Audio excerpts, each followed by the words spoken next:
Kung wala kang tato or isa ka doon sa mga nanghuhusga sa mga taong may tato, skip mo na tong video na to, hindi to para sa'yo. Una sa lahat, bakit ka nagpatato?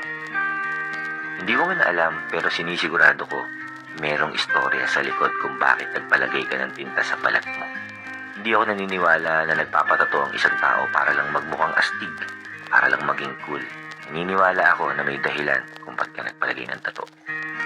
Posibleng simbolo ng pag-ibig, simbolo ng mga pagsubok na pinagdaanan mo, simbolo ng pagiging matatag, o kaya naman, simbolo ng pagkabigo. Naranasan mo na rin ba na mahusgahan dahil lang sa may tattoo ka?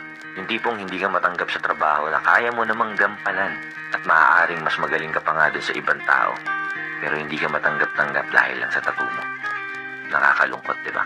At naranasan mo rin ba na hindi ka man lang kinikilala ng isang tao ay inaayawan ka na dahil lang sa merong kang tattoo? Kesyo masamang tao, ex-convict, addict, hindi gagawa ng mabuti, madumi, matungis, kung ano-ano pang panghusga. Marami nga dyan, wala ngang tato at malinis ang katawan, kapita-pitada ng reputasyon, nag-aral sa magagandang eskwelahan, pero magnanakaw. At kung sino pa yung sinasabi nila na mukhang hindi gagawa ng mabuti, sila pa pala yung mas totoong concern sa kapwa nila.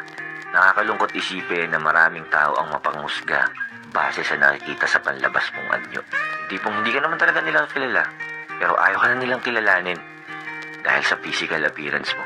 Hindi ko alam kung bakit nila pinapakailaman ng buhay ng may buhay.